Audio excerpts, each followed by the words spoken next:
In this video, we're going to talk to you about how you can run your own virtual bookkeeping practice. And that's something that you do, isn't it, Jo? Yeah, and it's not something I've always done. In the past, I have run a traditional firm where my clients used to come in for meetings and cups of tea.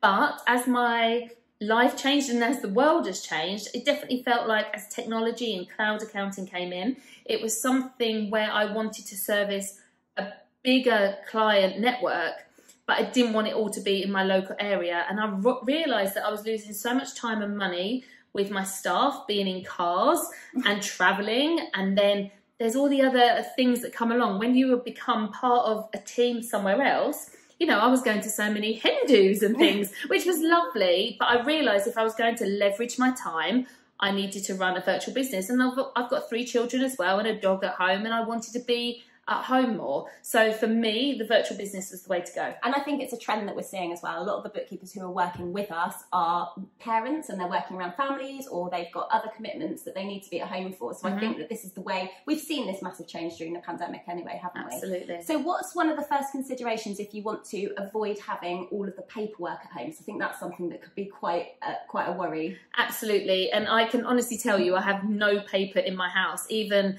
I mean, I now use a Remarkable tablet, so I don't even write. We were laughing that, like, even if we order a takeaway, it's written on the Remarkable. I don't have any scraps of paper around. But so to start off with, you've got to realise, you know, we were number 10 globally for Dext, for the amount of paperwork that our clients sent to us. So use a software. Now you've got auto entry, you've got Dext, you've got HubDoc, you've got so many amazing software tools out there that can help you to bring that in. Now, the first thing I'd say is any piece of software I bring into my practice and I use it first. Yeah. I download the apps, I take the photos, I email Dext, I do everything that I am asking my clients to do so that when they come across an issue, I usually have come across the issue too. So choose which type of software you really like, do the research, take the demos and see which companies you like working with as well. For me, Dext has worked really well, but I have used HubDoc in the past, and I know lots of our bookkeepers use auto entry, and that works well. But you have got to, if you're going to use a virtual or run a virtual practice, you need to have software is your next employee. That is the only way you can do it. Yeah, and you need to be having that conversation. No, do not send your paperwork to me. This is how we deal with paperwork. Yeah, and that's something that I have to, setting out my expectations of how my practice is run needs to be done in the sales call. Yeah. Right at the first discovery call. So my discovery call, this is the next thing we're going to talk about, is about using things like Zoom or things like Google or Teams or whatever it is that you're going to use to video and speak to your clients. It's about having that discovery call in that setting. Yes. Don't go and meet your client for a cup of coffee and then say, I work virtually. You need to set those expectations. And actually, I did this April 19, so pre-COVID. So by the time COVID happened, my clients were very used to meeting me on Zoom. They were already using the digital applications, so they knew how to do it. And it's about just explaining, I'm not going to come to your office. This is how we work. And actually, people are fine with that. To be honest, a lot of the clients that I now pick up, even big multi-million-pound turnover clients, are working from home. They are not, and they don't want me in their house, and I don't want to go to their house. So actually, there's a lot of opportunity to work in this new way, but you just have to have the right applications and not be scared to tell people, this is how I work, and it works really well. So, yeah. How else do you communicate with them then? Do you use just Zoom, or do you have them, do they call you, or how else do you keep your practice virtual? So communication is really, really key when you're running a virtual practice, because they may feel otherwise that they haven't got those touch points.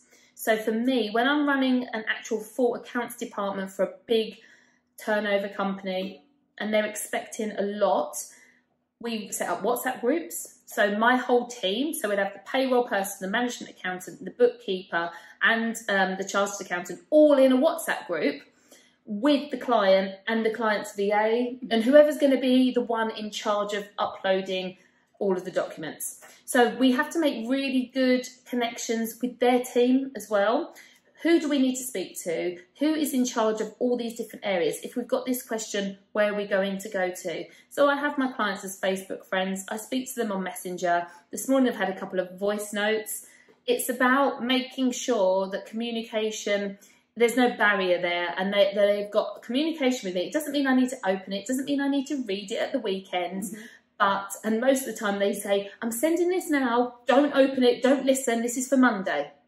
So you must have multiple touch points. So with regards to, we send paperwork requests once a week. So all our clients know on a weekly basis which paperwork's outstanding.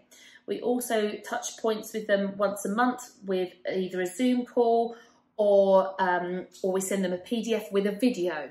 So they get to see us quite a lot, and actually mostly more than in a traditional business. If you was turning up once a week, and I've had this, I used to turn up once a week and think, yeah, I'm really involved in this business, but I would never see the director that I needed to see. They'd be in meetings and they'd be distracted.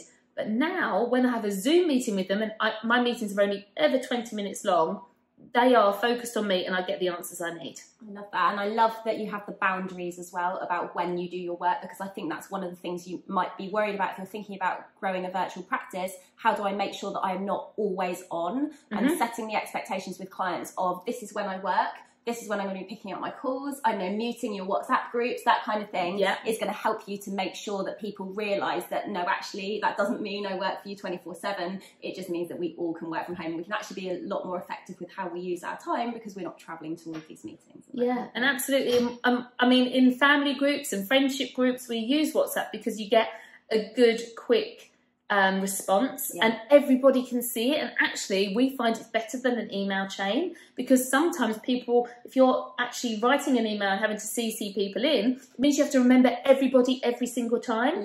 Whereas in a WhatsApp group, everyone's always there. You can add PDFs in the group, you can add videos. Amazing. Well, if you want to find out more tips about how you can run a virtual practice, if you want to see other bookkeepers in our community who are doing just that, come and join us in the Six Figure Bookkeepers Club. It's our free Facebook community of about 2,500 bookkeepers over there, all doing the things that you want to be doing.